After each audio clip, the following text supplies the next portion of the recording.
Queridos, abra comigo nesta manhã a palavra de Deus, que se encontra na carta do apóstolo Paulo aos Efésios, capítulo de número 2. Nós leremos Efésios capítulo 2, este versículo 1 em particular. Estas palavras do apóstolo Paulo pelo Espírito: e vos vivificou, estando vós mortos em ofensas e pecados, e vos vivificou, diz o apóstolo inspirado, estando vós mortos em ofensas e pecados. Como Deus salva aqueles a quem Ele predestinou para a salvação. Bem, nós retornamos para o nosso segundo estudo neste tema sobre a doutrina da graça redentora em Cristo Jesus, tendo iniciado 2 domingos atrás. Em nossa consideração a respeito deste tema, nós lidamos primeiramente com a eleição na Bíblia, o ensino claro e cristalino da palavra de Deus, que a Bíblia, a palavra de Deus, ensina a eleição, que Deus, em sua glória e soberania, na eternidade passada, escolheu para si mesmo o imenso número de homens e mulheres que seriam ao longo de toda a história, em todas as gerações e em todas as nações, chamados por Ele, por sua graça irresistível, para conhecer a Cristo e serem salvos para sempre, e formarem povo de Deus neste mundo e na eternidade. E nós retornamos nesta manhã para considerar este tema e desenvolvê-lo um pouco mais aqui na palavra de Deus, e ver um pouco mais a respeito da maneira como Deus, então, tendo eleito o seu povo, agora salva a cada crente, a cada indivíduo, na verdade, levando a Cristo Jesus. E nós vimos também que essa doutrina tem origem não na reforma protestante, mas na palavra de Deus, e tem sido crida e amada por todo o povo de Deus ao longo de toda a história. E Deus tem revelado isso desde o início em sua palavra, que Ele tem uma vontade específica para o seu povo, e que a salvação pertence ao Senhor, é Ele quem salva. Nós vimos que a eleição de Deus, ou predestinação, não significa meramente previsão ou uma presciência intelectual. Não é que Ele viu as pessoas que haveriam de crer, a fé que aquelas pessoas haveriam de ter, e porque elas creriam, então Ele as predestinou para a vida eterna, mas que Ele as predestinou, estas pessoas, para que crescem na verdade, para que olhassem para o Salvador. Nós vimos que Ele determinou que Ele daria a fé para que elas crescem e fossem salvas, e nós vimos estas verdades em linhas gerais, mas com muitos textos da palavra de Deus. Assim, se você não esteve conosco para esse estudo introdutório, inicial, gostaria de remetê-lo ao nosso site, onde este primeiro estudo está ali. Bem, nosso intuito junto nesta manhã é observar então na palavra de Deus como Deus salva um de seus eleitos, e cada um deles, como Deus soberanamente opera na conversão de um pecador, de modo a levá-lo ao arrependimento, à fé e à regeneração.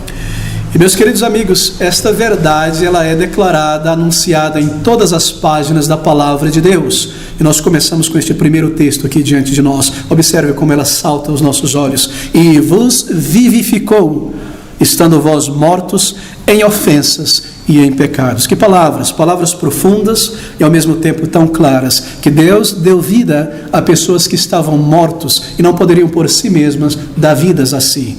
E vos vivificou, estando vós mortos em ofensas e em pecados. Bem, Satanás, que é o pai da mentira e o autor da confusão, ele ensina, e essa é a sua intenção, o seu trabalho incessante, que consiste de torcer a palavra de Deus e confundir os filhos de Deus, fazendo com que se comportem como mundanos e levá-los a se misturar com este mundo.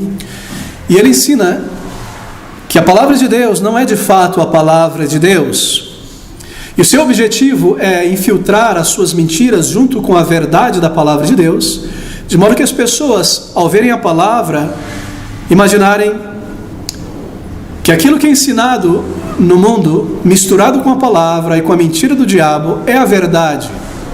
Assim ele confunde as pessoas, misturando o seu ensino com a verdade. E você percebe isso de uma maneira muito clara em nossos dias. E ele tem ensinado, e nós estamos focando aqui na doutrina da salvação, que o ser humano, ele pode por si mesmo se achegar a Deus, e pelas suas próprias forças conhecer a Deus e encontrar perdão e salvação. Quando a palavra de Deus ensina de uma maneira clara que o ser humano por si mesmo não tem o poder e a capacidade de regenerar-se, e de buscar a Deus em sua própria condição, a menos que Deus conduza homens e mulheres a buscar ao Senhor. Uma dessas verdades bíblicas, na qual ele cria muita confusão, é o ensino da salvação.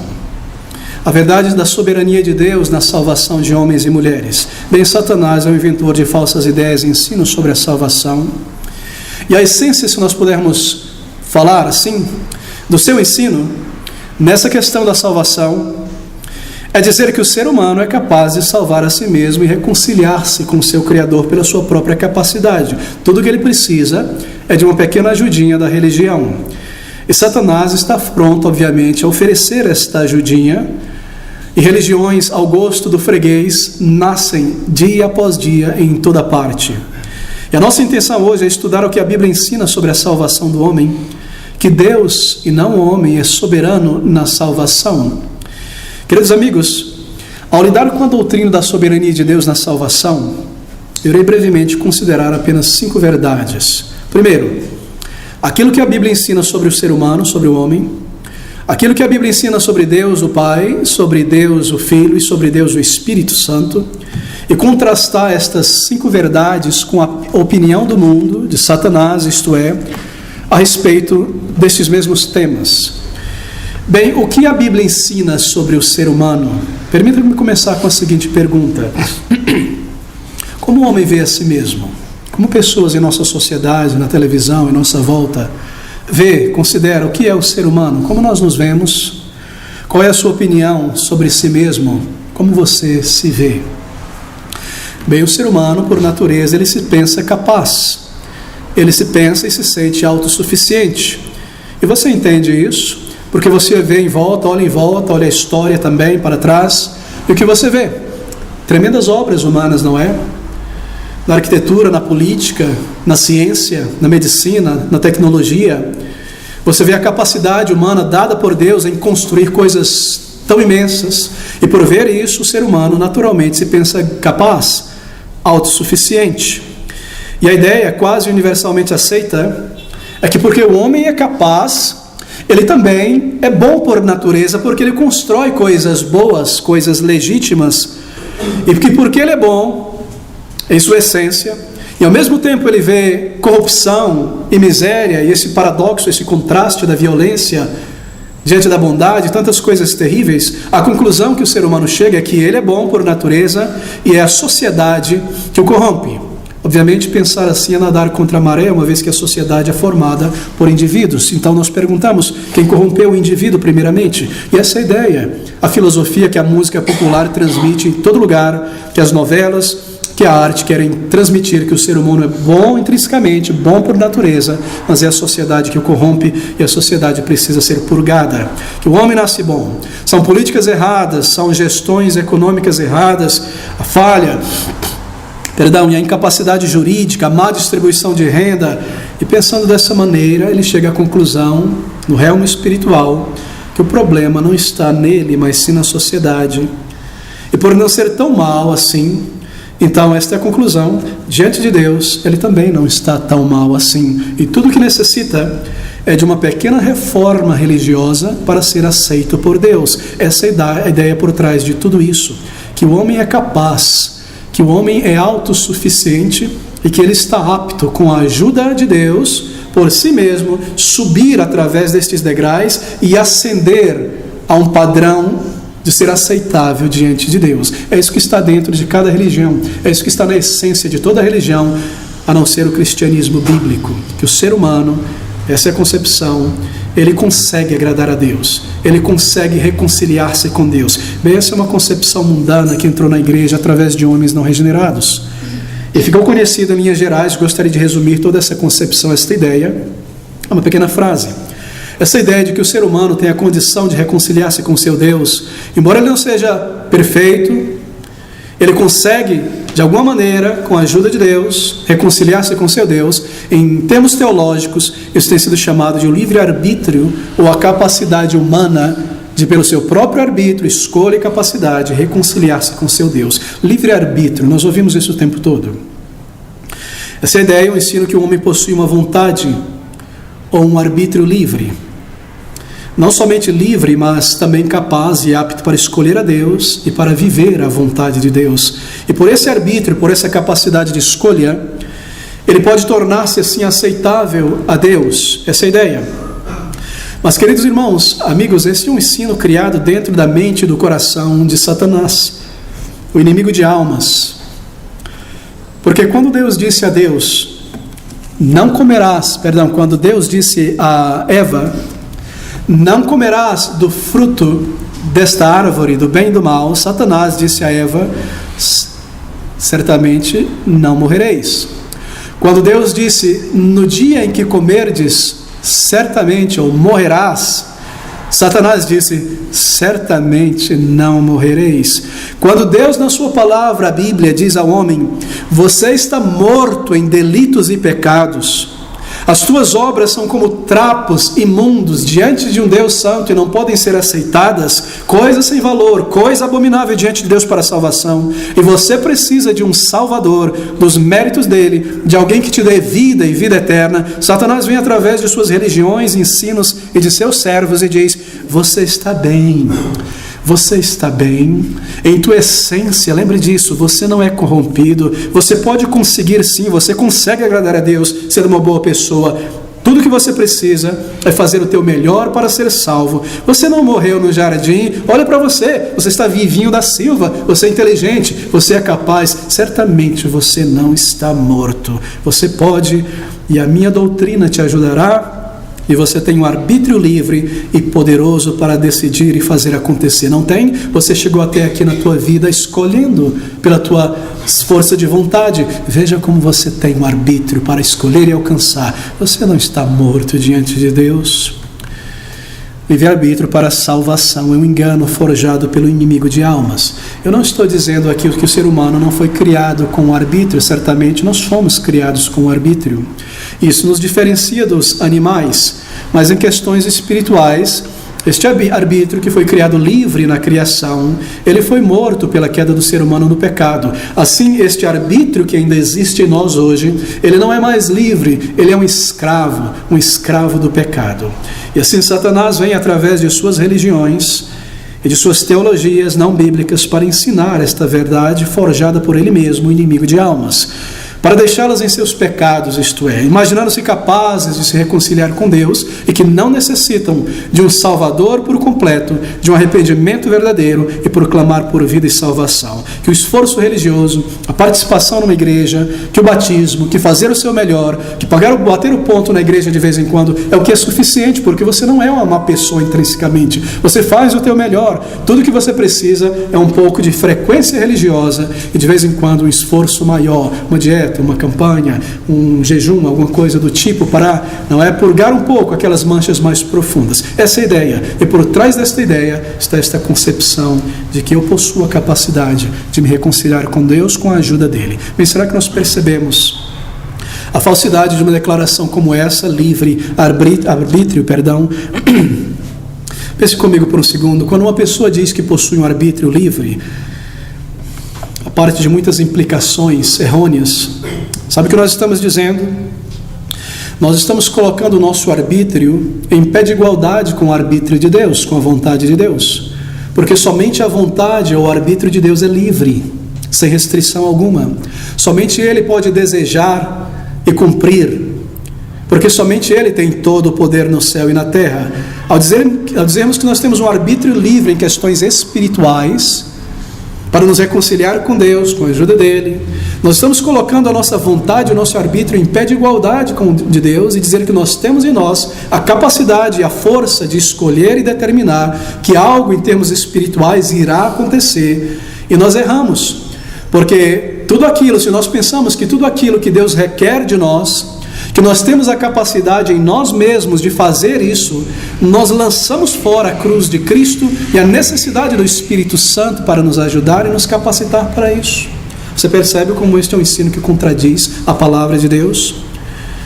Queridos amigos, somente Deus possui uma vontade e um arbítrio livre, porque somente Ele pode fazer e deixar de fazer o que Ele quer. Mas será que esse é o caso do arbítrio humano? Será que homens e mulheres têm a capacidade, por exemplo, de escolher morrer e também voltar à vida? Há um realmo apenas da alma humana em que o arbítrio é livre, sim, e poderoso, e pode fazer todas as coisas. Esse é o realmo da imaginação.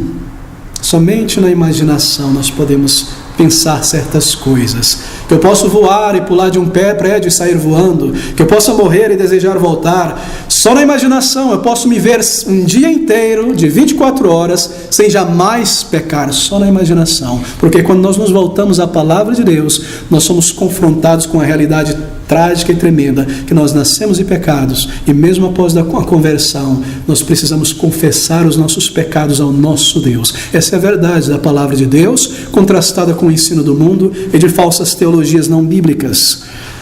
Ter o arbítrio e a vontade para escolher algo e determiná-lo acontecer só no realmo realmente da imaginação. Será que um homem tem a capacidade de reconciliar-se com o seu Deus simplesmente por desejar isso?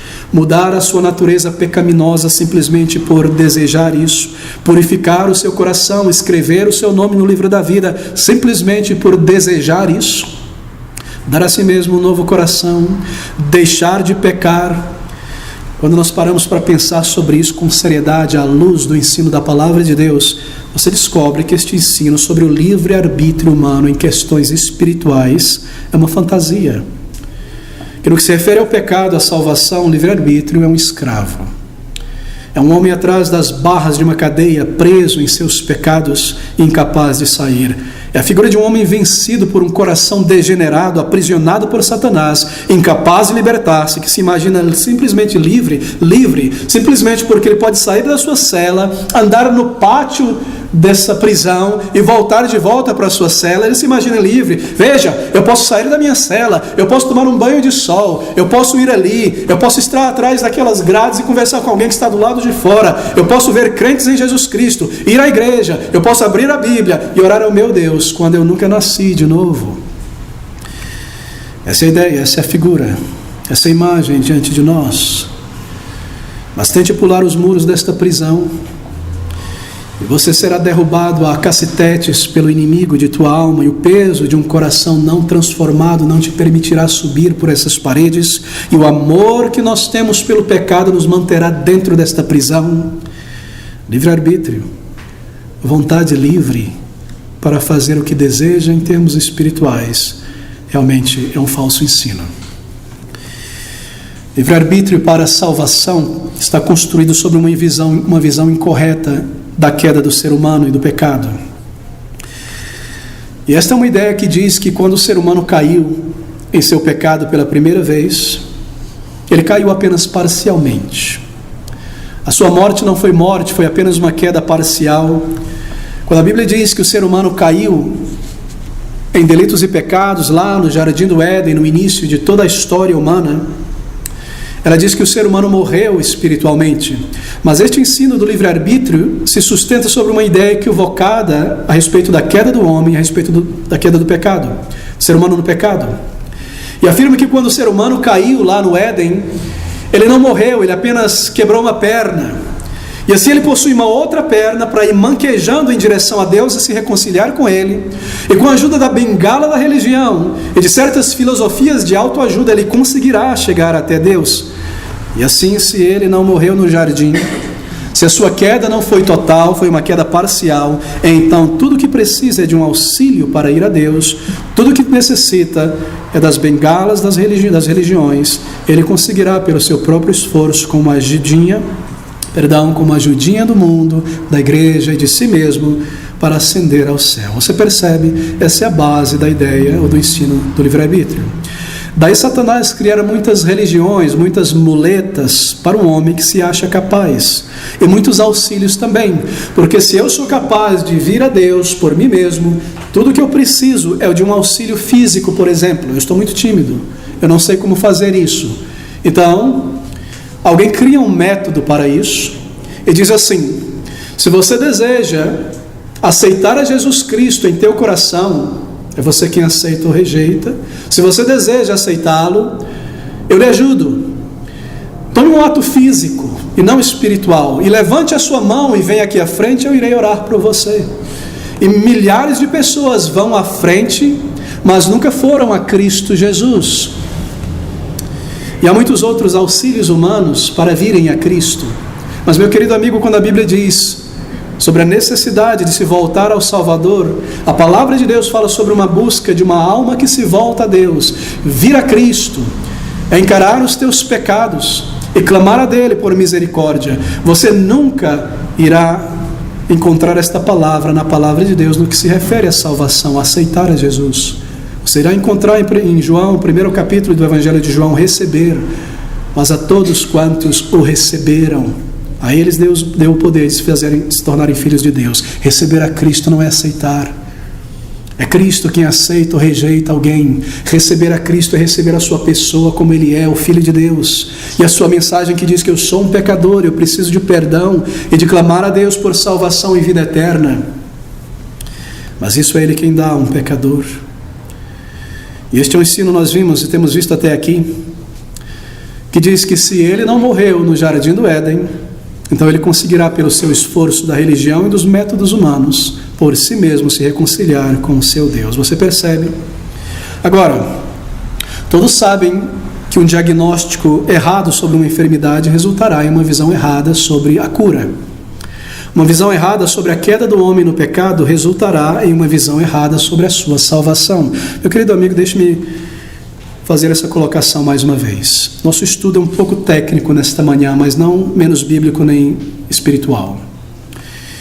E se você é uma pessoa que cresceu ouvindo que este ensino da eleição e da justificação por meio da fé, que Deus tem predestinado o seu povo para a salvação, é um ensino não bíblico, e você tem crescido ouvindo este jargão domingo após domingo, mas por si mesmo você nunca checou com seriedade na palavra de Deus esta verdade, eu lhe exorto a ouvir com muita atenção e calma e considerar o que a palavra de Deus diz e deixar de lado conceitos previamente abraçados, pré-conceitos, e ser moldado pelo ensino da palavra de Deus nesta manhã a respeito desta doutrina. Um diagnóstico errado a respeito de uma enfermidade resultará em uma terapia, um remédio errados, uma cura errada, assim por dizer. De modo que uma visão errada sobre a queda do ser humano no pecado resultará em uma visão errada sobre a sua salvação. Espero que você concorde comigo.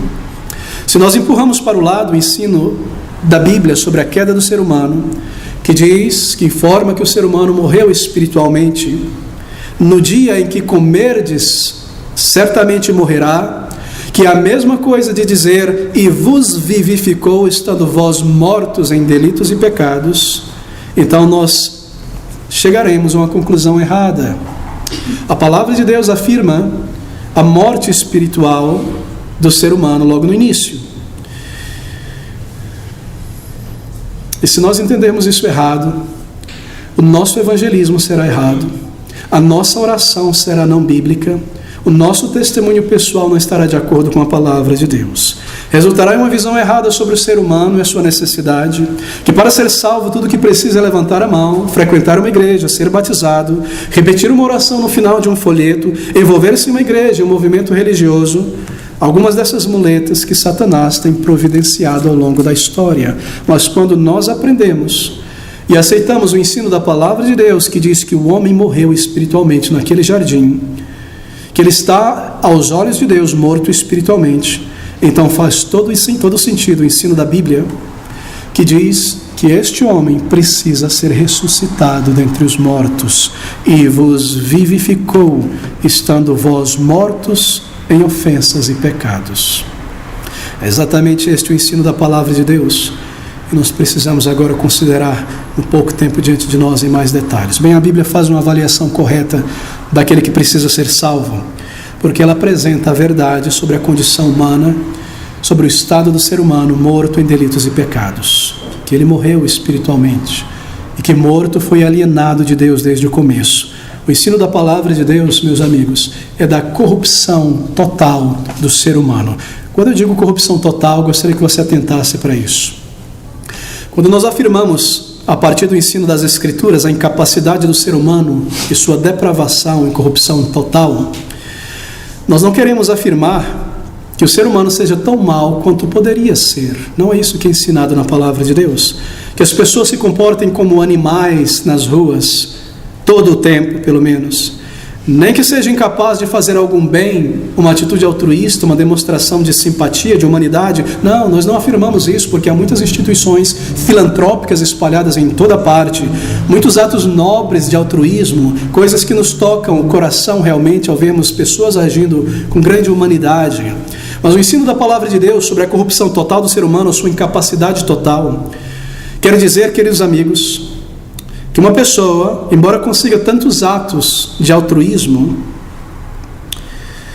ela não consegue por si mesma agradar a Deus, porque em sua totalidade ela foi corrompida na queda. Que cada departamento da alma humana, mente, vontade, consciência, sua estima, coração, foi manchado pelo pecado, e cada departamento da alma humana está contaminado pelo pecado, e assim nós somos corrompidos completamente pelo pecado, e não há nada em nós que nós possamos oferecer a Deus como um culto e um sacrifício que seja aceitável por Deus, porque nós estamos manchados em nossas mãos espirituais, assim por dizer. Deus não pode aceitar de nós o nosso culto antes da conversão, antes que Ele nos lave de todo o pecado. E essa verdade, simplesmente declarada aqui, ela é ilustrada com detalhes em todo o livro de Êxodo, em todo o livro de Levítico, todo o livro de Número e Deuteronômio, que aqueles que se achegariam a Deus deveriam ser santificados, que os sacrifícios deveriam ser santos, que eles não poderiam tocar em coisas imundas, que eles estariam espiritualmente impuros para servir ao Senhor. Essa é a realidade do culto a Deus aprendida no Antigo Testamento, que antes de que o nosso culto e adoração seja aceito por Deus, um sacrifício pelo pecado deve ser oferecido. Sobre toda oferta de gratidão e louvor no templo e no tabernáculo, antes dessa oferta deveria haver uma oferta pelo pecado, e era sobre a lenha, as brasas daquela oferta pelo pecado, que uma oferta de gratidão era colocada e dirigida ao Senhor. Assim, esta é uma verdade clara, que nós estamos corrompidos desde a queda, e que o Senhor não pode aceitar as nossas vidas e o nosso louvor antes que Ele nos purifique.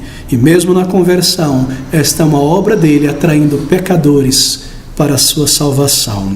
O que a doutrina da depravação total ou incapacidade total quer dizer é que quando o homem caiu, ele não quebrou uma perna, ele quebrou o pescoço e morreu. Ele morreu em delitos e pecados. A sua personalidade foi afetada por inteiro. A sua mente, a sua vontade, o seu coração, a sua memória, cada faculdade, cada departamento da alma foi corrompido ali. Mas é curioso, não é? Nos foi dito que quando comerem, certamente morreriam. Mas eles comeram e eles não caíram mortos fisicamente, mas uma sentença espiritual de morte foi escrita sobre as suas cabeças, e a morte física haveria de vir em um determinado momento, e eles foram ali mortos ou separados de Deus. E isto é morte, separação. O morto não está aqui em comunhão conosco. O ser humano foi separado de Deus desde então, e ele necessitaria de um Salvador. É como uma fruta corrompida. Cada parte, cada detalhe, nada que sobra, nada agradável no homem ao paladar de Deus. Suas mãos estão contaminadas. Nada de que possa oferecer a Deus antes da conversão é limpo. Não pode ser aceito na presença de um Deus santo. No estado em que se encontra, está morto espiritualmente, isto é, está alienado de Deus. E essa é a doutrina da incapacidade total, da corrupção total do ser humano. Isso é irrefutavelmente ensinado na palavra de Deus. Esse é um ensino bíblico claro, cristalino na palavra de Deus. E o nosso primeiro texto, eu irei lidar com muitos textos nesta manhã, está em Romanos capítulo 5, abra comigo, capítulo 5, versículo de número 12. O homem está espiritualmente morto, alienado de Deus. Romanos 5,12. Portanto, como por um homem entrou o pecado no mundo, e pelo pecado a morte, assim também a morte passou a todos os homens, por isso que todos pecaram. A morte passou a todos os homens. Todos morreram desde Adão. Onde a palavra de Deus ensina com clareza absoluta que o ser humano, por natureza, marque isso, está morto em seus pecados. Este é o primeiro ensino da palavra de Deus. Você já parou, meu querido amigo? Eu nunca parei antes para pensar sobre esse termo morto.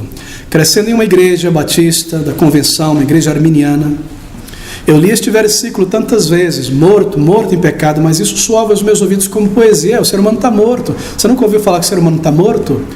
Mas eu nunca parei para pensar que o morto, pense sobre um cadáver diante de você, frio, morto, ele não irá reagir. Você pode dizer para ele: levante-se, tome juízo, vá trabalhar, vá fazer sua responsabilidade, cumprir os teus deveres. Ele está morto. Nós estamos mortos em delitos e em pecados, e essa é uma ilustração, um termo escolhido pelo Espírito e colocado aqui. A morte passou, diz a palavra de Deus, a todo ser humano. Por isso que espiritualmente nós não podemos responder a Deus, a menos que Ele tome a iniciativa de relampejar, assim por dizer, vida em nossas consciências, abrir os nossos olhos, para que então com nossa vontade e arbítrio possamos buscar a Deus. Deus precisa tirar as escamas dos olhos para então desejarmos Cristo Jesus. E essa é uma verdade inegável. Ainda embora em nossa pequena mente nós não consigamos reconciliar isso com a nossa responsabilidade pelo pecado, uma verdade clara na palavra de Deus e o chamado e o comando de que nós devemos desejar e nos voltar ao Senhor, ambas verdades eternas. A Bíblia ensina que o ser humano está morto em pecados. A Bíblia ensina também que o ser humano está agrilhoado. 2 Timóteo capítulo 2, versículo 25 a 26. Abra a palavra de Deus, meu querido. Observe estas verdades, para que você não dependa das minhas palavras, mas da palavra de Deus, e você possa checar em casa, indo através destes versículos. 2 Timóteo capítulo 2, 25 a 26. A Bíblia ensina que o ser humano está agrilhoado aos seus pecados, instruindo com mansidão os que resistem, a ver se porventura Deus lhes dará arrependimento para conhecerem a verdade. Deus lhes dará arrependimento para conhecerem a verdade e tornarem a despertar, desprendendo-se dos laços do diabo, em quem a vontade dele estão presos. Que palavras! A Bíblia ensina também que o ser humano está cego espiritualmente. Marcos capítulo 4, de 11 a 12, cego espiritualmente. E ele disse-lhes: a vós vos é dado saber os mistérios do reino de Deus, mas aos que estão de fora, todas estas coisas se dizem por parábolas, para que vendo vejam e não percebam, e ouvindo ouçam e não entendam, para que não se convertam e lhes sejam perdoados os pecados. Poderia ser mais clara a palavra de Deus, que diz e afirma que o ser humano está cego para a verdade de Deus e que ele precisa de luz e olhos espirituais para ver. A Bíblia também ensina que o ser humano, no que se refere à verdade da salvação, é completamente ignorante a respeito dela. 1 Coríntios 2, 14, abra comigo. 1 Coríntios 2, 14. Dou graças a Deus, porque nenhum de vós batizeis senão Gaio. Perdão, queridos, estou em primeira, mas 1 Coríntios 2, 14, na verdade. Ora, o homem natural, não convertido, não regenerado, não compreende as coisas do Espírito de Deus, porque lhe parecem loucura e não pode entendê-las, porque elas se discernem espiritualmente. Morto, agrilhoado, ignorante. E a Bíblia ensina também que nós somos pecadores, pecaminosos por natureza. Salmo 51, versículo 5, uma verdade tão clara a respeito disso. Nascemos em pecado, por natureza humana somos pecadores. Eis que em iniquidade fui formado, e em pecado me concebeu a minha mãe. Davi está dizendo que ele nasceu já um pecador, e não que ele nasceu bom e a sociedade veio a corrompê-lo, mas ele nasceu um pecador, intrinsecamente um pecador, morto, agrilhoado, ignorante espiritualmente, pecador por natureza. E a Bíblia diz que por prática nós somos pecadores e escolhemos pecar. Gênesis capítulo 6, versículo de número 5, Gênesis 6, 5. E viu o Senhor que a maldade do homem se multiplicara sobre a terra, e que toda a imaginação dos pensamentos de seu coração era só má continuamente. Que palavras! Morto em pecados, agrilhoado ao seu pecado, cego e surdo quanto à palavra e a mensagem do Evangelho, ignorante a respeito do caminho de salvação, pecaminoso por natureza, pecador por prática. Veja, esse é o diagnóstico de Deus a respeito da condição humana. Essa é a declaração da palavra de Deus sobre o estado do ser humano. Essa é a doutrina de Deus a respeito do ser humano após a queda do pecado. Ele está morto, ele está grilhoado, ele é cego espiritualmente, ele é ignorante da verdade de Deus, ele é pecador por natureza e ele é pecador por prática, por escolha e por decisão. Então nós devemos perguntar diante desta verdade: pode o morto dar vida a si mesmo? Pode o grilhoado em correntes pesadas, preso, libertar-se a si mesmo? Pode o cego e o surdo dar visão e audição a si mesmo e curar-se a si mesmo? Pode o ignorante ensinar-se a si mesmo sem conhecimento algum da verdade?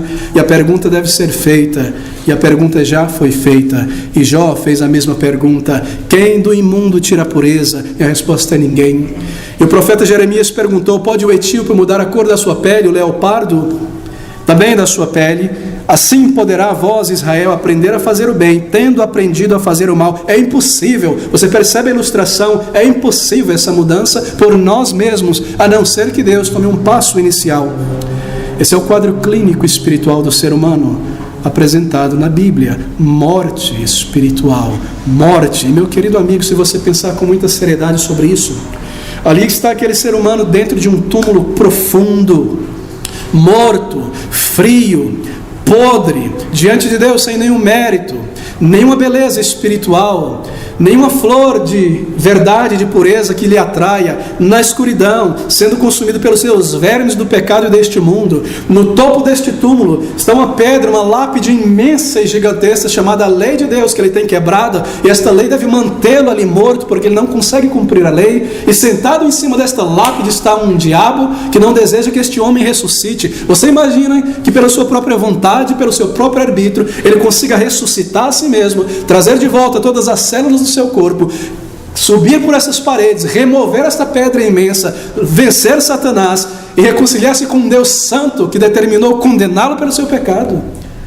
Realmente, o livre-arbítrio foi criado na fantasia, no coração, nos sentimentos do diabo para enganar pessoas. E de alguma maneira astuta ele conseguiu trazer isso para dentro da igreja do Deus vivo. E isso é pregado hoje em toda parte. E o que é oferecido ao ser humano é nada mais do que uma ajuda dizendo: você pode, você é capaz, tudo que você precisa é fazer o seu melhor.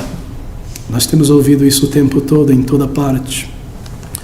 O ser humano é como Lázaro, mãos e pés atados, putrefação tomou o corpo, conta do corpo já cheira mal, Senhor, nenhum lampejo de vida. Cristo dá vida ao morto físico, Ele deve dar vida ao morto espiritual. Será que você já parou para perceber? Isso não é mais ensinado hoje, que cada um dos milagres do Senhor Jesus e cada uma das suas parábolas são salvíficas, que quando ele pregava a mensagem do Evangelho, que ele é poderoso para salvar, então ele trazia uma ilustração visual para mostrar isso, curando uma pessoa. Quando ele dizia que o ser humano é cego em seus pecados, ele abriu os olhos de um cego físico, mostrando que ele é quem faz isso. Quando ele diz que o ser humano está morto em pecados, ele diz a Lázaro: ressuscita, dizendo que é ele quem pode salvar, e que o ser humano está de fato morto. Todos os milagres de Jesus mostram a realidade do nosso estado espiritual e o poder somente de Deus para dar salvação e vida eterna. E as mesmas coisas as parábolas, todas elas evangelísticas, proclamando estas duas verdades: a natureza do pecado, morte espiritual, e o poder de Deus somente para salvar. O mesmo com cada um de seus eleitos. Ele dirá a cada um deles: levanta-te, vem para fora, e eles terão seus olhos abertos e clamarão ao Senhor e serão salvos e regenerados, porque a salvação de Jeremias pertence ao Senhor. Minha grande pergunta então é esta: como esta verdade nos afeta?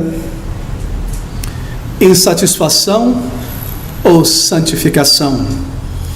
Insatisfação com este ensino: pastor, este ensino não está de acordo com o que eu imagino e desejo que as coisas sejam.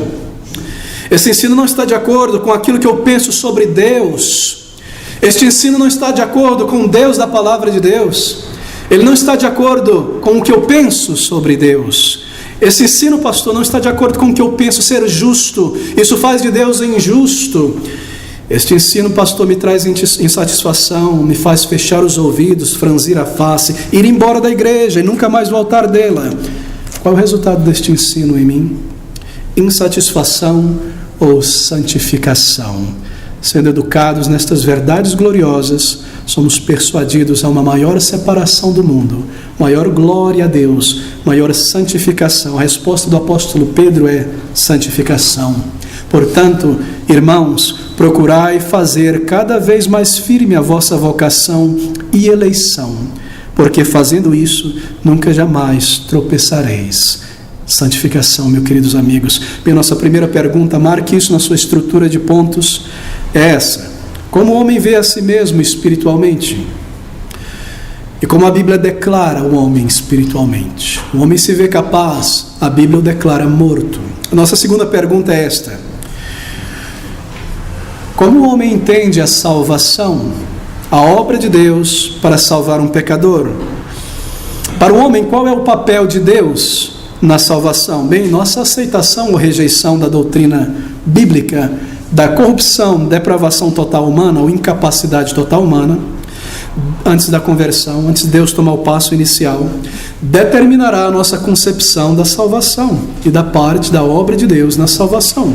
Nos perguntamos: pode o morto levantar-se? A resposta bíblica é não. Mas alguns são levantados, alguns são ressuscitados e salvos, nós sabemos disso. Então foi Deus quem fez isso. Mas outros não são levantados, quer dizer que Deus não os levantou então. Se o homem é incapaz de levantar-se espiritualmente, e se somente Deus pode o fazer, e se todos não estão sendo salvos, a conclusão então é que Deus não escolheu salvar a todos. Alguns acham difícil, por exemplo, crer que Deus possa escolher certas pessoas sem nenhum mérito nelas e possa preterir a outros que não têm também nenhum mérito nelas. Que Deus, olhando da sua glória na eternidade, tenha visto uma massa completa de homens e mulheres que caíram em pecado, todos eles, nenhuma exceção, e tenha decidido ressuscitar milhões e milhões e milhões desses homens e mulheres. Para eles é injustiça. Mas se é uma questão de justiça, então todos deveriam permanecer no pecado e serem condenados. Que Deus salve muitas pessoas, os seus escolhidos, não é injustiça, é misericórdia. Se fosse justiça, todos deveriam permanecer em pecados. Você percebe, meus queridos amigos? Essa é a realidade da palavra de Deus, é misericórdia e graça. Se não houvesse eleição, se nós não encontrássemos esse ensino na palavra de Deus, então não haveria salvação. Deus é tão maravilhoso. Alguns acham difícil crer que Deus possa escolher certas pessoas, mas eles não têm nenhuma dificuldade de entender e aceitar que Deus tem escolhido somente Israel na antiguidade e nenhum outro povo. Não é verdade? Um povo de dura cerviz, um povo difícil, um povo que murmurava, um povo que amava mais este mundo do que a Deus, um povo que estava completamente virando as costas de Deus. Por quê? A resposta está em Deuteronômio capítulo 7, versículo de número 7, estas palavras, 6. Porque o povo santo és ao Senhor teu Deus. O Senhor teu Deus te escolheu para que ele fosse o seu povo especial de todos os povos que há sobre a face da terra. O Senhor não tomou prazer em vós, nem vos escolheu, porque a vossa multidão era mais do que a de todos os outros povos, nem o mérito, pois vós erais menos em número do que todos os povos, nem porque eram bons, nem porque eram maravilhosos. Se você estuda toda a descendência dos filhos de Abraão, que você irá encontrar as 12 tribos, os 12 filhos: rebelião, incesto, morte à espada, mentira, venda de um dos seus irmãos, tragédia, roubo, todo tipo de miséria. Por que isso? Para mostrar que não está baseado em pedigree religioso, porque eu nasci num lar evangélico, porque eu fui batizado, porque naturalmente eu não sou como as outras pessoas, eu sempre fui uma pessoa mais sensata. Não, por causa da sua graça, por miseráveis pecadores, porque ele decidiu fazer assim, porque ele é justo e o justificador daqueles que creem, daqueles que ele irá dar a fé para a conversão. Ouço novamente essas palavras. Porque Jacó e não Esaú, contrário a todas as leis familiares de família dos judeus, que o primogênito era o herdeiro maior? Romanos capítulo 9, versículo 11 responde esta verdade.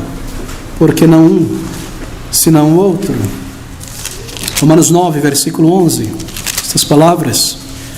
Porque não tendo eles, Esaú e Jacó, ainda nascido, nem tendo feito bem ou mal, para que o propósito de Deus, segundo a eleição, ficasse firme, não por causa das obras, mas por aquele que chama, foi-lhe dito a ela: o maior servirá ao menor, como está escrito: amei a Jacó e odiei a Esaú. Essa é a doutrina da eleição incondicional. Deus elegeu sem méritos. Foi a mesma doutrina pregada pelo Senhor Jesus Cristo na sinagoga em Nazaré. Lucas, abra comigo capítulo 4, versículo 25 a 27. Lucas 4, 25 a 27, a mesma doutrina pregada pelo Senhor na sinagoga em Nazaré. Em verdade eu vos digo que muitas viúvas existiam em Israel nos dias de Elias, quando o céu se cerrou por 3 anos e 6 meses, de sorte que em toda a terra houve grande fome. Está Jesus pregando na sinagoga, e a nenhuma delas foi enviado Elias, senão a Sarapta de Sidom, que não era Israel, a uma mulher viúva. E muitos leprosos havia em Israel no tempo do profeta Eliseu, e nenhum deles foi purificado, senão Naamã da Síria. E todos na sinagoga, veja o resultado do ensino do Senhor Jesus desta doutrina, e todos na sinagoga, ouvindo estas coisas, se encheram de ira, e levantando-se o expulsaram da cidade, e o levaram até o cume do monte em que a cidade deles estava edificada, para dali o precipitarem. Eu não me surpreendo de ver dentes rangendo, franzir da face, quando pessoas ouvem a respeito dessa doutrina. Essa inclinação natural do orgulho humano é uma doutrina que abate o orgulho. Se iraram contra o Senhor, o rejeitaram e se iram contra os que proclamam esta mesma verdade. Há muitos outros textos que provam este ensino. João 15,16: não me escolhestes vós a mim, mas eu escolhi a vós e vos nomeei para que vades e deis frutos. Romanos 9,15, acabamos de ler. Pois diz a Moisés: compadecer-me-ei de quem me compadecer, e terei misericórdia de quem eu tiver misericórdia. Assim, pois, isso não depende do que quer, nem do que corre, mas de Deus que se compadece. Pessoas que creem em um tipo de eleição diferente desse ensinado na palavra de Deus. Nós mencionamos isso no outro domingo. Há alguns que creem na eleição chamada presciência. Presciência, estão se baseando em Romanos 8, 28, porque os que dantes conheceu, a estes predestinou. Mas, queridos amigos, presciência de Deus refere-se a um povo e não à ação deles. Ele os conheceu este povo, ele amou, ele colocou seus olhos, o seu amor sobre estas pessoas, ele os conheceu, presciência, os conheceu previamente. Não se refere à presciência das ações que eles haveriam de realizar, ainda embora ele seja onisciente. No que se refere à eleição, à salvação, ele os amou. A Bíblia nos diz: a Israel somente conheci, amei, separei, me relaciono com eles somente. Esta é a verdade da palavra de Deus. Se refere a um conhecimento íntimo, pessoal com estas pessoas, que ele tem colocado os seus olhos, o seu amor sobre elas. É o mesmo termo usado em outras partes do Antigo Testamento e do Novo, quando nos é dito que Adão conheceu a sua esposa. É o mesmo termo traduzido no grego. Deus conheceu o seu povo, o amou, o separou, o teve como seu povo em particular. Não é presciência de atos apenas, mas de escolher o seu povo para amá-lo, para chamá-lo. Compadecer-me-ei de quem me compadecer. Não é presciência, queridos. Os conheceu no sentido de que os amou e o escolheu. Quando Deus diz ao profeta Amós: a vós somente Israel tenho conhecido como indivíduos, para amar, para salvar. Outros dizem que Deus escolheu porque ele viu ou previu que essas pessoas o aceitariam. Esse é um ensino espalhado em toda parte hoje. Que Deus escolheu porque ele previu que aquelas pessoas os aceitariam. Mas a Bíblia ensina que somos escolhidos para que possamos crer nele. E não que ele viu que creríamos, por isso nos escolheu. Atos capítulo 13, veja comigo, versículo de número 48. Atos 13, 48, esta verdade.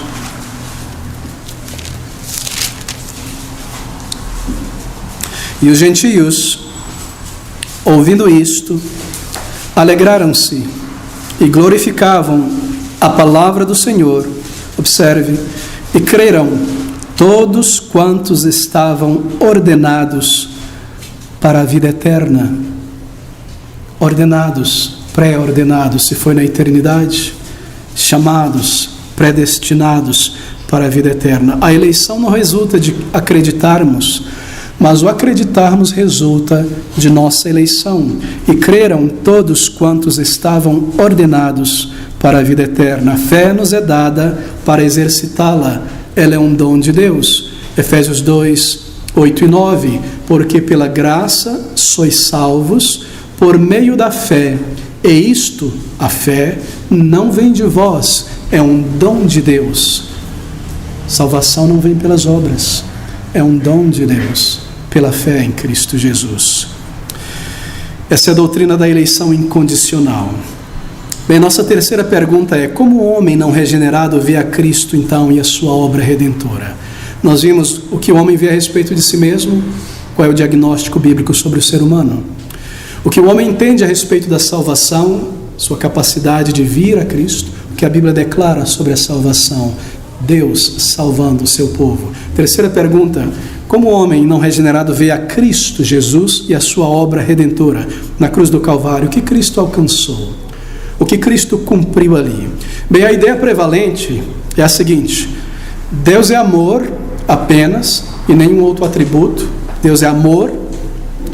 E porque Ele é amor, Ele não mandará ninguém para o inferno, porque isso não condiz com amor. Não é que as pessoas dizem dessa maneira, alguns dizem, mas esse é o teor do ensino. Deus é amor, Deus nunca mandará ninguém ao inferno. Eu estou bem, mesmo como um pecador, contanto que eu não mate, não roube abertamente, não ofenda ninguém abertamente. No final das contas, na balança da eternidade, Deus irá ver se o meu melhor pesa mais do que o meu pior, então Ele me receberá no céu. Essa era a mentalidade do apóstolo Paulo. Se você chegasse ao apóstolo Paulo e perguntasse a ele: Paulo, você se considera uma pessoa justa? Saulo, você se considera uma pessoa justa? Ele diz sim. E você se baseia em que, Saulo, para dizer isso? Eu cumpro a lei de Deus, eu sou mais zeloso do que todos da minha geração. E se você fosse um pouco ousado, temerosamente, e perguntasse ainda: Paulo, você não se considera também um pecador? Saulo, você não se considera também um pecador? Ele faria sim e diria: claro que sim. Mas o que eu fiz de melhor irá contrabalancear na balança de Deus, e Deus irá esquecer o meu pior, as minhas falhas. Porque eu fiz o meu melhor, eu quase cheguei lá. Até que Ele nos diz que quando Ele estava estudando os 10 mandamentos: não matará, nunca matei ainda, matei um ali, Estevão, mas foi por zelo, Senhor, amei ao Senhor de todo o coração e matei alguém que não te amava. Não roubarás, não furtarás. Não fiz nenhum desses atos, nunca quebrei nenhum desses atos externos, eu jamais quebrei a lei de Deus. Honrar teu pai e tua mãe, cumpri. Enterrei meu pai e minha mãe. Não tornar mulher teu próximo. Sim, sim, sim. Não cobiçará. Cobiçarás. É algo do coração. Então Ele nos diz que Ele entendeu que a lei tem um peso no coração, e cada um daqueles mandamentos se refere ao coração.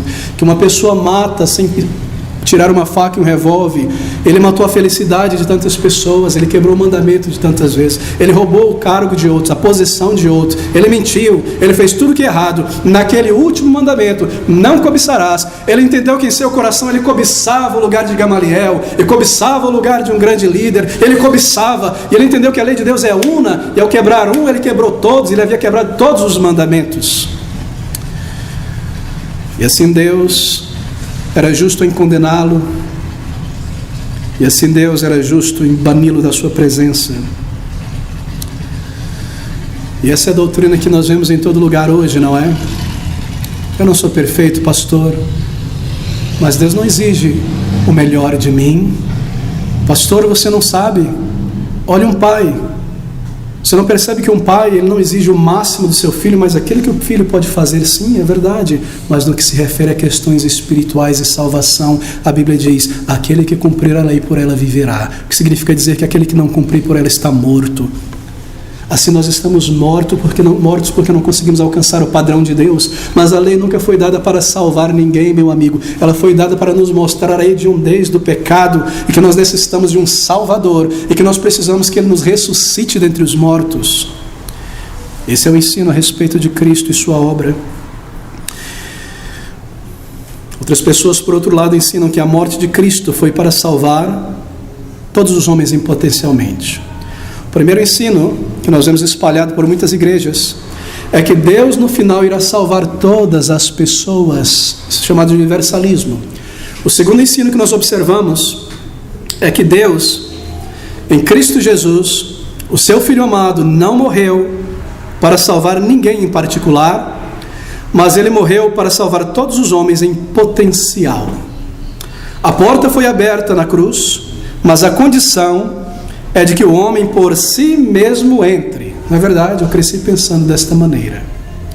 Pastor, eu pensava assim: se lá no Éden eu escolhi pecar e desobedecer ao meu Deus, é justo que agora, diante do convite de amor de Deus, eu escolha ser salvo. Se eu rejeitar, eu estou perdido. É tudo uma questão de eu escolher ou não. O que eu não parecia entender é que o ensino da palavra de Deus diz que quando eu caí lá atrás, o meu livre-arbítrio morreu e eu não consigo escolher mais a Deus. Se eu tive um arbítrio livre lá, eu não tenho mais desde a queda. Eu não posso escolher, eu não consigo, eu estou morto, eu amo os meus pecados e eu estou ali preso a eles. Eu preciso da obra de Deus. Mas este é um ensino que se espalha em toda parte, que diz que Cristo não morreu por ninguém em particular. A porta foi aberta com a condição de que aquele homem, mulher, por si mesmo entre. Ou seja, a salvação é potencial. Ninguém foi eficazmente salvo. Foi um cheque em branco que Cristo deu, e ali você põe o seu nome. Isso é ensinado por um grande número de igrejas, tanto pentecostais como igrejas históricas. É apelidado de arminianismo. É um evangelho corrompido, amigos, para ser atraente ao homem pecador, para encher os templos. Por que em Cristo morreu? É a grande pergunta. Há somente uma resposta de três possível. Somente uma resposta possível entre três. Primeiro, Ele morreu por todas as pessoas, sem distinção, todos que já nasceram desde Adão até o último, universalismo. Ou Ele morreu por ninguém em particular. Muitos dos grupos evangélicos ensinam isso. Ele abriu o caminho, Ele senta no trono, Ele está de braço cruzado esperando aqueles que serão salvos. Ou como ensina a palavra de Deus, terceiro, Ele morreu para salvar um número específico de pessoas. Isso se chama na Bíblia de expiação particular. Foi particularmente pelos seus eleitos que Ele morreu. Um número específico que Ele elegeu antes da fundação do mundo, e Cristo morreu por estas pessoas, uma multidão incontável, mas somente por elas. Efésios capítulo 5, versículo 25. Ouça o que ele diz aqui: Vós, maridos, amai vossas mulheres, como também Cristo amou a igreja, e a si mesmo se entregou por ela, pela igreja. Uma analogia da igreja. Ele viu na eternidade passada um conjunto específico de um povo chamado igreja, e Ele veio morrer por esta igreja. Romanos capítulo 4, versículo de número 25, sobre o sacrifício de Jesus. Romanos 4, 25. Por quem Cristo morreu é a grande pergunta. O qual Jesus, por nossos pecados, foi entregue e ressuscitou para nossa justificação. A igreja. Queridos, nós não fechamos os olhos aos textos que falam sobre o amor de Deus pelo mundo. Não fechamos, claro, muitos deles. Algumas escrituras se referem a isso. O mundo, ao falar sobre a salvação, porque Deus amou o mundo de tal maneira que deu o seu Filho unigênito para que todo aquele que nele crê não pereça, mas tenha vida eterna. Claro que sim. Mas nenhuma dessas passagens, no que se refere à salvação, se refere a cada e todo e cada homem e mulher do mundo. Primeiro, Deus amou o mundo, não os minerais e os vegetais, mas almas. E nós sabemos que muitos têm morrido sem Cristo. Isso quer dizer que Ele amou seus eleitos de todo o mundo. Não haverá no céu somente judeu, haverá Yanomami, e xerente, e brasileiro, Hindu e inglês, ele amou pessoas de todas as culturas, porque o mundo é formado por países e culturas, e no céu não haverá apenas uma nação judaica, mas gente do mundo inteiro. Ele amou o mundo, ele decidiu salvar não só Israel nacional, mas ter os seus eleitos de todo o mundo. E esse é o significado em muitos textos da palavra de Deus, que Deus não tarda a sua ira, mas é paciente, desejando que todos sejam salvos, segundo Pedro, todos os eleitos, e que nenhum deles se percam. Ele não trará o final dos tempos antes que o último dos seus eleitos sejam salvos. Ele preservará este mundo até que ele chame toda a sua igreja, que ele amou antes da eternidade passada, que irá nascer neste mundo até o final. Nenhum deixará de nascer e ser salvo, porque ele não tarda a sua ira sobre este mundo, mas deseja que todos eles sejam salvos, e assim ele preservará o tempo até o final. Nós não fechamos os olhos para isso. Todos os tipos de pessoas por quem ele morreu, judeus e gentios, não somente judeus, pessoas, indivíduos de toda a cultura. Deus tem seus eleitos em todo o mundo, assim ele amou pessoas do mundo inteiro. A pergunta deve ser feita: Deus tinha ou não a intenção de salvar todos os homens e mulheres? Se tinha a intenção de salvar todos os homens e mulheres, porque veja, a vontade de Deus é seu decreto. Deus não é como eu e você, que tem a vontade por algo e não tem capacidade e fica ali chupando o dedo. A vontade de Deus é o seu decreto. O que ele deseja, ele decretou que irá acontecer. Deus tinha ou não a intenção de salvar os homens todos e as mulheres? Se tinha, então a obra de Cristo foi um fracasso, porque grande parte da humanidade, a maioria, não tem sido salva. Se não tinha a intenção de salvar todos os homens sem exceção, mas somente os eleitos, então a obra de Cristo na cruz foi um sucesso magnífico, porque como diz João 6,37, todo que o Pai me der virá a mim, e eu ressuscitarei no último dia. Aqueles que o Pai elegeu, Deus o Filho, o Pai enviou para que morresse no lugar deles. Nenhuma gota do sangue precioso de Cristo foi vertida em vão, mas foi vertida por aqueles por quem ele veio salvar. Cada um daqueles homens e mulheres por quem ele especificamente morreu foi salvo pelo seu sangue e será chamado e atraído a ele no tempo que a eleição determinou. A alma eleita para a salvação, amigos, será alcançada no tempo predestinado, e ela chegará à salvação e ela será preservada até o final. Essa é a doutrina da expiação, redenção particular. Sim, a morte de Jesus, não me entenda errada, a morte do Senhor Jesus Cristo, o seu sangue precioso, é poderoso para salvar toda a humanidade desde Adão até o final. É poderosa, sim, porém é eficaz somente para os seus eleitos. Este é o ensino claro da palavra de Deus. A quarta pergunta que nós fazemos é essa: como o homem natural não regenerado vê o Espírito Santo de Deus na obra da salvação? Bem, é visto meramente como um auxílio, e algo lógico, não é, para aqueles que creem no que eu estou ensinando aqui, ou melhor, não creem no que eu estou ensinando aqui, e creem que se o homem não caiu completamente, não morreu, somente precisa de um auxílio, então a ação do Espírito Santo na salvação é limitada pela vontade humana. Eu posso resisti-lo. O homem pode resistir e frustrar a ação do Espírito Santo na salvação.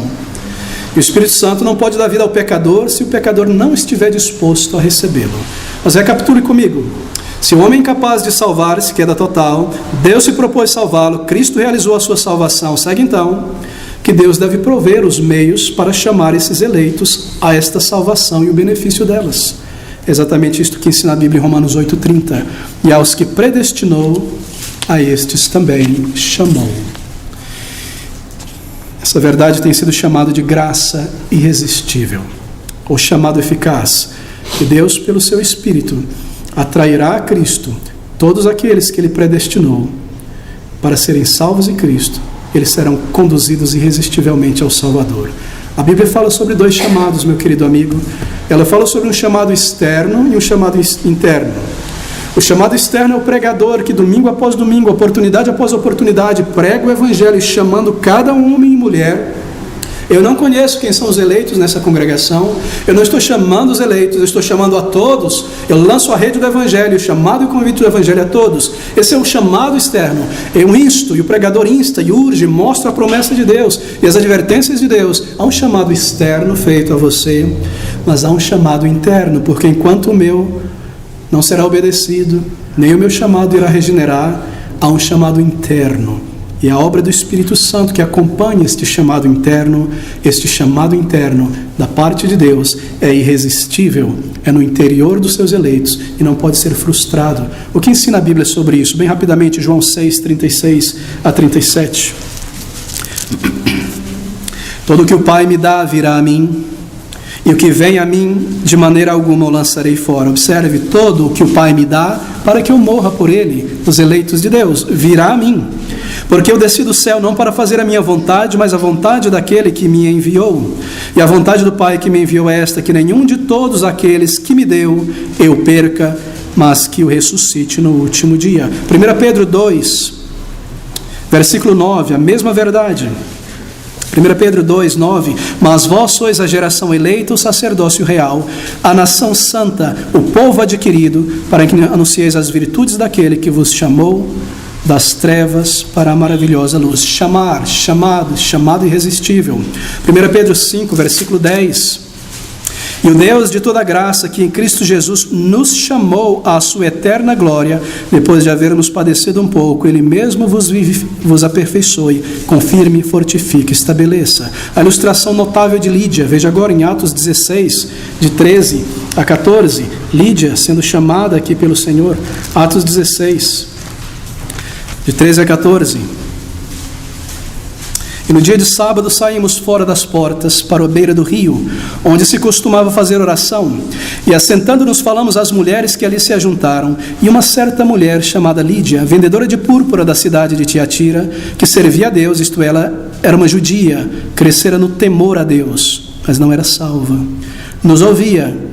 E o Senhor lhe abriu o coração, que estava fechado, cerrado, para que estivesse atenta ao que Paulo dizia. E depois que foi batizada, sendo salva, isto é, uma obra de Deus, é Ele quem abre os olhos, quem chama. O homem, querido, em sua natureza, ele sempre irá resistir ao Evangelho, sempre. Um homem ou mulher sempre resistirá ao Evangelho. É por isso, querido, entenda que é necessário esta doutrina do chamado interior irresistível, que seja mais forte que a resistência humana e o arranque do pecado e da condenação irresistivelmente por causa do grande amor de Deus e o leve ao perdão e arrependimento, porque eu e você sempre resistiríamos ao chamado do Evangelho. Se não fosse a graça de Deus, com o chamado irresistível, quebrando o orgulho e abrindo os olhos e nos levando a Cristo, nós nunca iríamos, nós sempre resistiríamos. Na questão da salvação de uma pessoa, há somente 3 vontades operando. Marque isso. 3 vontades na questão da salvação do ser humano. Há a vontade do homem, arbítrio, há a vontade do diabo e há a vontade de Deus na questão da salvação. Quem vencerá na questão da salvação ou não de uma pessoa? Veja, se a vontade de Deus não é maior que a nossa, então a do diabo é, porque ele não deseja a nossa salvação. E a vontade do diabo é roubar, matar e destruir. Se dependesse do homem ser salvo, ele jamais conseguiria, porque Satanás não permitiria. Assim é necessário essa doutrina que afirma que o chamado de Deus é irresistível. Essa ilustração do homem no túmulo, a lápide da lei em cima e Satanás no topo. Uma vontade, um chamado mais forte que a rebelião humana, mais forte que o antagonismo de Satanás. Essa é a doutrina da graça irresistível. Nós muitas vezes dizemos, eu aceitei a Cristo, não é? Eu vim a Cristo, pastor, no dia que eu vim a Cristo. Mas a realidade, meu querido amigo, é que foi Ele que nos atraiu, foi Ele que nos conduziu, foi Ele quem moveu nossa vontade. Não me entenda errado, Deus não nos amarra a mão e pé e nos lança para dentro do céu. Ele opera na vontade humana que está morta, Ele dá vida a esta vontade para que eu busque o deseje. Você já viu uma pequena criança, maravilhoso, não é? bebezinho, minha filha, está ali, 1 ano de idade, começa a aprender a andar. E você está maravilhado, está babando, está tirando foto, né? A criança está balbuciando ali, suas pernas trôfegas, né? Querendo andar, cai, levanta, sobe de novo, e ela está pronta para andar. E o papai estende a sua mão e pega no dedinho da criança em pé ali tremendo. Levanta essa criança, na verdade, ponta do dedinho. Ele diz: vem. E sabe o que ela faz? Ela olha para os seus pezinhos, não é? E ela começa a andar em direção a Deus, em direção ao Pai. Ela está andando, talvez em sua mente ela diga: estou andando, estou indo em direção ao meu Pai. E ela vai de verdade, mas a todo tempo o seu Pai estava trazendo ela. É assim que Deus opera.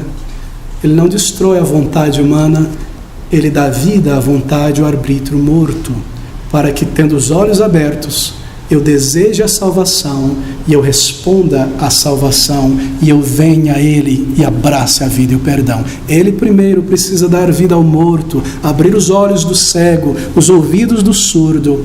Ele precisa me levar, Ele precisa tocar em minha vida, para que então, com as faculdades da alma, eu entenda a palavra que não entendia, eu deseje a salvação que rejeitava, e a vontade sendo avivada, eu busque, clame, seja salvo e salvo para sempre. Esse é o ensino da palavra de Deus. Somente 3 vontades. Assim é necessária essa doutrina que afirma o chamado irresistível de Deus. Que doutrina tão maravilhosa! O que seria de nós sem esta verdade chamada de graça irresistível? Por último, como um homem vê a santificação e a salvação? De preciso correr. Santificação e permanência na salvação é visto pelo homem como algo totalmente dependente dele. Você encontra pessoas que dizem: se eu pecar no último milésimo de segundo antes da minha morte, eu estou perdido. Eles não conhecem essas verdades. É triste, não é? Imaginar-se salvo e permanecer na sua mente como uma pessoa não salva, com terror até o final. Mas eles estão seguindo a sua própria lógica. Porque se o ser humano tomou a iniciativa em sua salvação, então depende dele manter-se também salvo. Muitos ensinam isso. E eles estão apenas sendo consistentes com o seu sistema teológico. Mas viver com medo da perda da salvação não é salvação nenhuma. Todo o que o Pai me der virá a mim, e nenhum daqueles que me deu eu lançarei fora, e eu ressuscitarei no último dia. Se o homem não pode salvar a si mesmo, então Deus precisa salvá-lo. Se todos não são salvos, então Deus não salvou a todos. Se Cristo pagou pelos pecados daqueles que estão sendo salvos, então é por eles somente que Ele pagou. Se Deus revelará esta salvação aos seus escolhidos, Ele fará de uma maneira eficaz, irresistível. Se, portanto, tendo se determinado salvar, morrido para salvar, chamado para a salvação aqueles que jamais poderiam salvar a si mesmo, Ele também preservará os salvos para a vida eterna, para a glória do seu nome. Desta forma, subsequente à doutrina da depravação total humana, da eleição incondicional da parte do homem sem méritos, expiação somente pelos eleitos, chamado eficaz, nós temos então por fim a doutrina da perseverança ou preservação dos santos, que ensina que Deus preservará os seus eleitos, os fazendo perseverar até o final. Filipenses 1,6: tendo por certo isto, que aquele que em vós começou a boa obra, a aperfeiçoará até o dia de Jesus Cristo. Ele começou, Ele não deixará cair. Se Ele abrir os olhos de alguém, Ele levará até o final para a salvação. João 6,39: e a vontade do Pai que me enviou é esta, que nenhum de todos aqueles que me deu eu perca, mas que o ressuscite no último dia. Pense com calma neste versículo. A vontade de meu Pai que me enviou. Jesus um dia disse: eu sempre faço a vontade de meu Pai. A vontade do Pai que me enviou é esta, Ele irá cumprir. Que nenhum daqueles que Ele me deu, para que eu morresse por eles, eu perca, mas que o ressuscite no último dia. Quão superficialmente nós temos lido estes versículos por anos após anos, e lançado fora esta doutrina profunda e clara da palavra de Deus. João 10,28: e dou-lhes a vida eterna, e nunca hão de perecer, e ninguém as arrebatará da minha mão, nem mesmo eu, nem apesar de mim mesmo. Ele colocará na conversão um princípio de santificação, que ao pecar me leve a confessar os meus pecados e permanecer com Ele. Romanos 8, 38 a 39: porque estou certo Isso é Paulo falando de quem nem a morte, nem a vida, nem anjos, nem principados, potestades, o presente, o porvir, a altura, a profundidade. Ele tenta colocar aqui todas as medidas possíveis da dimensão espiritual e física. Nada pode nos separar do amor de Cristo, do amor de Deus que está em Cristo Jesus, nosso Senhor. E esta é a marca que distingue o crente que permanece, que pertence a Cristo. Que ele é perseverante nas coisas de Cristo, perseverante nas coisas de Cristo, na santificação, empurrando para fora a impiedade, se desenraizando deste mundo, não justificando nem tolerando o pecado em sua vida, não justificando a frieza espiritual, sempre mostrando seu amor por Cristo de um modo real, sacrificial, sempre servindo a Cristo, que procura fazer cada vez mais firme assim a sua vocação e a sua eleição. Esse é um sinal de que ele está sendo preservado por Deus, porque ele foi amado por Deus e salvo por Deus. O crente em Cristo, ele pode cair em tentação, mas o Senhor não deixará tentar acima do que pode suportar, e antes com a tentação dará o escape para que saia dela e prossiga nas coisas de Deus e na sua santificação, até que ele chegue ao seu lar celestial. Essa é a doutrina da santificação. Soberania de Deus na salvação, meus irmãos. Como Deus salva aqueles a quem Ele elegeu para a salvação. É um ensino bíblico, cristalino, glorioso. Não é de se perceber que Satanás oculte este ensino, não é verdade? Uma doutrina gloriosa, um fundamento da fé cristã. Sem essa verdade, a Bíblia perde o seu significado. A obra de Cristo perde o seu significado. Aquelas grandes gotas de sangue do jardim, a cruz, não nos afetam. Ele morreu pelos seus eleitos e ele cumpriu cabalmente a sua obra, e foi por isso que ele foi ressuscitado, porque a sua obra foi completa, um sinal de que ele sempre agradou o Pai. Não há esperança nem certeza de vida eterna sem essa doutrina. Condição humana é morto em delitos e pecados, eleição divina não por méritos humanos, mas escolhidos por Deus, morte do Salvador pelos seus eleitos, cada um deles, graça irresistível que chamam morto para a vida, preservação ou perseverança dos eleitos, e tudo isso por causa do muito, muito amor que Ele nos amou, para a glória do Seu nome e para a nossa alegria.